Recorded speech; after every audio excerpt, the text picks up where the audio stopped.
पूरा देश गैस की लाइनों में खड़ा है। यहाँ पर शामिल नहीं किया प्रधानमंत्री जाएगा। गुफा में छिपे हुए हैं। प्रधानमंत्री को निकाल के लाइए।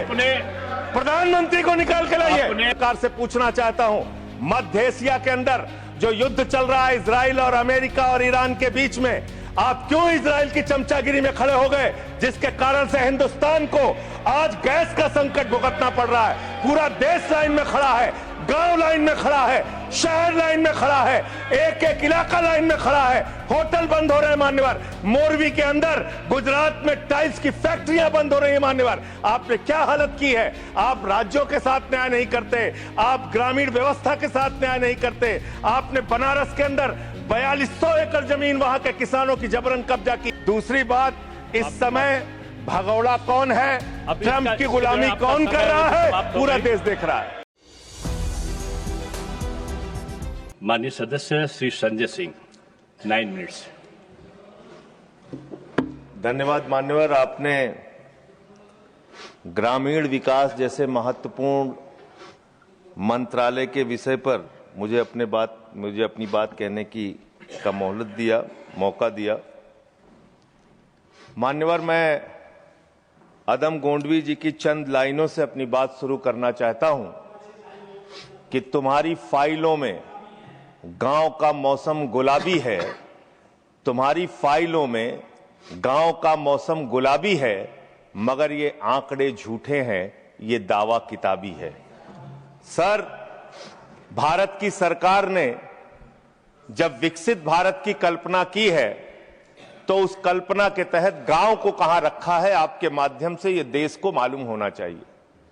हमारे टोटल बजट का भारत सरकार ने जो पूरा बजट 2026 और 27 के लिए प्रस्तुत किया मान्यवर, उसका मात्र 3.6% बजट ग्रामीण विकास के लिए रखा है।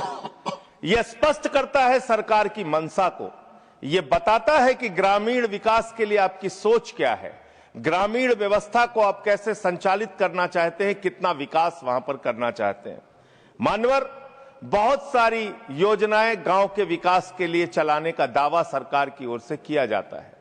उसमें से एक प्रमुख योजना है जिसका ढिंढोरा भारत की सरकार बार बार पीटती है, जल जीवन मिशन, जल जीवन मिशन, हर घर जल की योजना, हर घर जल की योजना।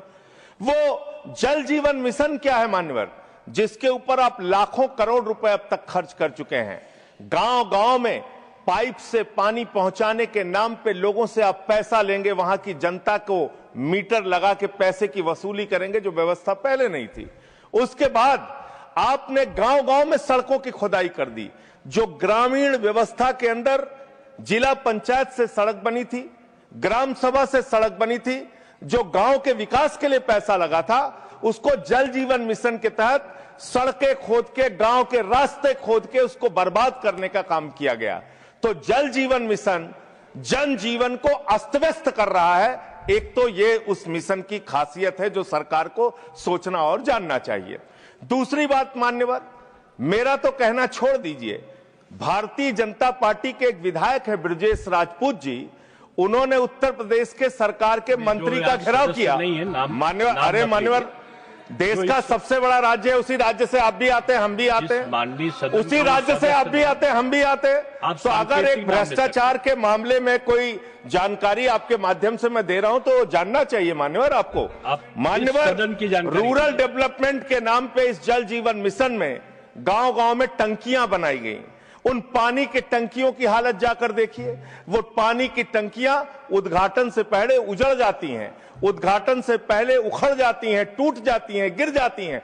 5-5, 10-10 करोड़ की टंकियां, पाइपलाइन जो है वो टूट जाती है। तो मैंने तो इसका मामला अब सबसे पहले उठाया था, तब सरकार ने हमारी बात नहीं सुनी, कई मुकदमे मेरे ऊपर उल्टा करा दिया। लेकिन इनके एक विधायक ने मान्यवर अपने ही मंत्री का घेराव कर लिया, ब्रजेश राजपूत जी ने, और बीजेपी के विधायक ने कहा कि इस योजना में जबरदस्त भ्रष्टाचार है। इसलिए ये योजना भ्रष्टाचार की भेंट चढ़ चुकी है। दूसरी बात आते हैं, आपने गांव के अंदर जो तमाम और स्कीम शुरू की है और उसकी हकीकत क्या है, कितना बजट निर्धारित किया, कितना खर्च किया। आपने मान्यवर मनरेगा के तहत 25-26 में 86,000 करोड़ रुपए निर्धारित किया था बजट में, और इस बार 26-27 में आपने 88,000 करोड़ रुपए मनरेगा के लिए निर्धारित किया। जब आपने 86,000 करोड़ रुपए निर्धारित किया तो आपकी गारंटी थी 100 दिन की। जब आपने 88,000 करोड़ रुपए निर्धारित किया तो आपकी गारंटी है 125 दिन की, और आप कह रहे हैं हम 60% भागीदारी करेंगे। पिछले कई वर्षों से, जब से प्रधानमंत्री नरेंद्र मोदी जी बने हैं इस देश के और जब से भारतीय जनता पार्टी की सरकार है, मनरेगा की स्कीम में इस सदन के अंदर मैं पूरे जिम्मेदारी से बोलना चाहता हूं, एक भी साल में 50 दिन से ज्यादा आपने रोजगार नहीं दिया। मनरेगा स्कीम को आपने मारने का काम किया, खत्म करने का काम किया, और उसके बाद आपने कह दिया 40% राज्य सरकारों की हिस्सेदारी होगी। जो राज्य सरकारें ज्यादातर घाटे में चल रही हैं, चलिए वो भी आपने कर दिया जो आपको करना था, आपने स्कीम पास कर दी जी राम जी की। लेकिन मुझे आप जरा कृपा करके बताइए, आपके हिस्से का 125 दिन के हिसाब से रुपया बैठता है मंत्री जी 2 लाख करोड़ रुपए, तो आपने तो निर्धारित ही 88,000 करोड़ रुपए किया है। तो आप इस स्कीम में क्या सोचते हैं, क्या आपकी योजना है और कितना आप बजट निर्धारित करना चाहते हैं? यानी कि आपकी मंशा ही साफ नहीं है कि आप मनरेगा स्कीम को गांव-गांव तक चला सके। इसके बाद मान्यवर आते हैं, एक मिनट माननीय मंत्री। करना चाहता हूं कि जब मैं बोलूं तब आप सुनने जरूर उपस्थित रहना, बोल के चले मत जाना, एक एक चीज का जवाब दूंगा।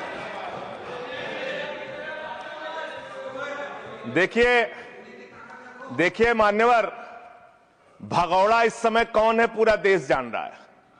भगौड़ों के बारे में मत कहिए। देश का प्रधानमंत्री गैस के संकट के इस समय में किस गुफा में छुपा हुआ है, पहले उसको निकाल के लाइए। पहले उसको निकाल के लाइए। प्रधानमंत्री किस गुफा में छुपे हुए हैं? प्रधानमंत्री के बारे में आप हमारे ऊपर टिप्पणी कर रहे हैं, का प्रयोग नहीं करेंगे। आप हमारे ऊपर टिप्पणी कर रहे हैं, ये आप हमारे ऊपर टिप्पणी कर रहे हैं। पूरा देश गैस की लाइनों में खड़ा है, यहाँ पर शामिल प्रधानमंत्री गुफा में छिपे हुए हैं। प्रधानमंत्री को निकाल के लाइए, प्रधानमंत्री को निकाल के लाइए। मुद्दों पे बात नहीं करेंगे। इस्तेमाल किया है, ये शब्द ठीक नहीं है। अरे मान्यवर, आप मेरा समय जा रहा है। मान्यवर महोदय, मान्यवर मेरा समय जा रहा है, कृपा करके समय। आपको जी राम जी पर रात को 1:30 बजे तक मैंने चर्चा सुनी, और जब उत्तर देने की बारी आई तो विपक्ष भाग गया था। इसलिए मैं निवेदन कर रहा हूं कि रहना जरूर, एक एक चीज का जवाब दूंगा, एक एक चीज का। दूसरी चीज है, जो भगोड़ा शब्द है उसको उसमें शामिल नहीं करेंगे जी। मान्यवर, बात करते हैं ग्रामीण विकास की आप बात कर रहे हैं। उज्ज्वला स्कीम के तहत 8 से 10 करोड़ सिलेंडर गांव में आपने बांटे हैं, और 10 से 11 करोड़ सिलेंडर के कनेक्शन लोगों ने अपने आप से लिए हैं। 21 करोड़ सिलेंडर के कनेक्शन गांवों में हैं। मैं आपके माध्यम से इस सरकार से पूछना चाहता हूं, मध्य एशिया के अंदर जो युद्ध चल रहा है इजराइल और अमेरिका और ईरान के बीच में, आप क्यों इजराइल की चमचागिरी में खड़े हो गए, जिसके कारण से हिंदुस्तान को आज गैस का संकट भुगतना पड़ रहा है। पूरा देश लाइन में खड़ा है, गांव लाइन में खड़ा है, शहर लाइन में खड़ा है, एक एक इलाका लाइन में खड़ा है। होटल बंद हो रहे हैं मान्यवर, मोरवी के अंदर गुजरात में टाइल्स की फैक्ट्रियां बंद हो रही है मान्यवर। आपने क्या हालत की है। आप राज्यों के साथ न्याय नहीं करते, आप ग्रामीण व्यवस्था के साथ न्याय नहीं करते। आपने बनारस के अंदर 4200 एकड़ जमीन वहां के किसानों की जबरन कब्जा की। 2013 का जो अधिकरण का नियम है, वो नियम आपने लागू नहीं किया। वहां लाठियों से किसानों को पीट के प्रधानमंत्री के संसदीय क्षेत्र में जमीनें कब्जा करने का काम आपने किया। जो पंजाब पूरे देश का पीडीएस सिस्टम चलाता है, 50% भागीदारी पंजाब के किसानों की होती है। आपने पंजाब के रूरल डेवलपमेंट का 8,000 करोड़ रुपए मार के बैठे हुए। आप बताइए क्यों आपने पंजाब का हिस्सा नहीं दिया, क्यों आप वहां के साथ सौतेला व्यवहार कर रहे हैं। बताइए इस देश को और पंजाब के लोगों को। वहां पर बाढ़ आई, आप भी गए थे मंत्री जी वहां पे दुख जताने के लिए। आपने वहां की भयावह परिस्थितियों को देखा था, बावजूद इसके 1600 करोड़ रुपए की मदद आपने घोषित की थी। 16 पैसे आपने पंजाब को नहीं दिए, 16 पैसे। यह आपकी दुर्भावनापूर्ण नीति है जो राज्यों को भुगतनी पड़ रही है, जो देश को भुगतनी पड़ रही है। और ग्रामीण विकास के नाम पर आपने इस देश के गांव में रहने वाली जनता को लगातार धोखा देने का काम किया है, लगातार उनको ठगने का काम किया है। चाहे वो आंगनबाड़ी की स्कीम हो, आंगनबाड़ी की कार्यकर्तियां, हर काम में उनको आप लगा देते हैं, लेकिन आप उनको पैसा देने के नाम पर आपको हंसी आएगी, हंसी आएगी, हंसी आएगी। आंगनबाड़ी की योजना गांव में ही चलती है, गांव में ही चलती है, हंसी आएगी आपको। मान्यवर, मैं अंत में एक ही बात कहना चाहता हूं। मंत्री जी ने कहा भागिएगा नहीं, मैं बिल्कुल बैठ के आपकी एक एक बात को सुनूंगा। मंत्री जी, ध्यान से सुनूंगा। जितनी बात मैंने कही है उसका पूरा जवाब दीजिएगा, और अगर आप जवाब नहीं दे पाएंगे तो मुझे भी उस वक्त बोलने का अवसर दीजिएगा। आप ही अकेले बोलने का अधिकार रखते हैं, ऐसा नहीं होना चाहिए। और दूसरी बात मान्यवर, दूसरी बात, इस समय भगौड़ा कौन है, ट्रंप की गुलामी कौन कर रहा है, पूरा देश देख रहा है। माननीय, जो भी इस चर्चा के दौरान जो भी सदस्य असंसदीय शब्द आया होगा वो शामिल नहीं होगा चर्चा में। अब अगर है तो नहीं होगा, अगर असंसदीय नहीं है तो शामिल होगा।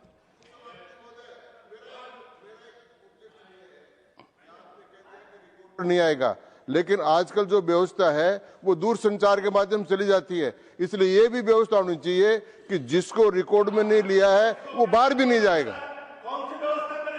अब आपने किस चीज को कहा? जिस चीज को सारी व्यवस्था करेंगे, जेल के शिक्षकों में रहोगे और रहे और रहोगे। नहीं बोल सकते, आप सीधे बात नहीं करेंगे माननीय सदस्य, आप सीधे बात नहीं करेंगे, आप सीधे बात नहीं करेंगे। आप पीठ को संबोधित करिए, आप पीठ को संबोधित करिए। ये आमने सामने बहस का मुद्दा नहीं है। आप संसद में हैं, माननीय संजय सिंह, माननीय सदस्य, आप पीठ को संबोधित करिए। आप इस तरह से बात नहीं कर सकते।